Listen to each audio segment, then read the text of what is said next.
నేను fish diet ఇస్తాను. Fish అనేది గుడ్ సోర్స్ ఆఫ్ ప్రోటీన్ అండి. ఎర్లీగా జీర్ణం అవుతుంది, అలాగే బాడీకి అబ్జర్ప్షన్ కూడా చాలా బాగా జరుగుతుంది.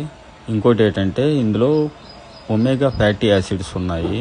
ఇవి స్కిన్కి, హార్ట్కి, మొబిలిటీ, జాయింట్ కేర్కి చాలా బాగా ఉపయోగపడుతుంది. అలాగే సెలీనియం ఉంది, డ్రై స్కిన్, అలాగే చుండ్రులాగా పుట్టులాగా రాలిపోవటం అవి లేకుండా చూస్తుంది.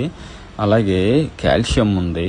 కాల్షియం అనేది good source of bone building.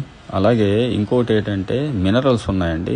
Minerals ఏంటంటే డాగ్ చూడండి మట్టి తినటం, రాళ్ళు తినటం, పూప్ తినటం గట్రా చేస్తాయి. అవి లేకుండా పప్పీస్కి పెట్టడం వల్ల గ్రోత్ బాగుంటుంది. అలాగే సీనియర్ డాగ్స్కి జీర్ణం బాగా అవుతుంది. అలాగే ఫిమేల్ ప్రెగ్నెంట్లో ఉండేటప్పుడు చాలా బాగా బాడీకి అబ్జర్వ్ అవుతుంది ప్రోటీన్. సేమ్